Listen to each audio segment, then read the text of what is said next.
Many of us complain that the flight tickets between have been rising, but I can tell you that in the last 2 decades, I have seen the flights between Delhi Mumbai anywhere between 6 to 10,000, and it has been there for almost 20 years. Now we might wonder, while inflation has gone really north, how this has been possible.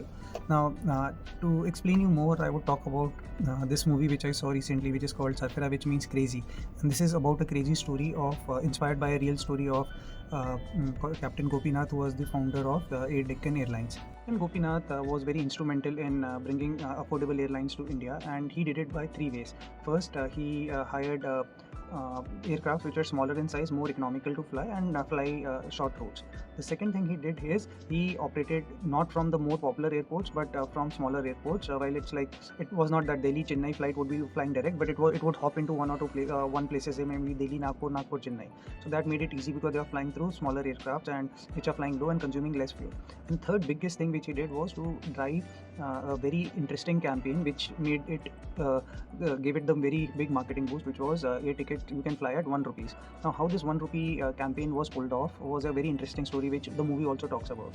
The way it did is the flight tickets generally in a plane the occupancy factor is about 60%, but what they did is they issued about 10% tickets in 1 rupee. So which means about a flight has about 200 or 150 to 200 seats, it will give about 10 to 20 tickets in at 1 rupee, and then there will be a layering of price. So the occupancy factor in these flights were about 80-90% and north of it, and it made affordable for everyone. Now it's a very interesting story that how did Air Deccan challenge all the common norms, cut down the frills, but other thing which they did very well is they were direct to customer selling, and then they used the power of internet to sell. So only way you could buy the tickets was on Air Deccan's website, or you could go to post office and do it, and that really pulled a lot of audience to come in. It got free marketing publicity, everyone was talking about it. On the other hand, the big players like Kingfisher Airlines or Jet Airways that time were very amongst the luxury part, and that got challenged with it.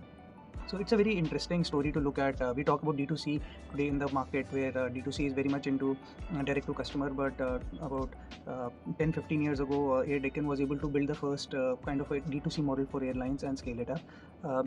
It's unfortunate that Air Deccan does not exist anymore. Airlines has been a challenging industry to survive, but I would definitely recommend you to watch this movie Sarfira and also check out the book by the author. It has an interesting foreword by ABJ Abdul Kalam as well. Thank you.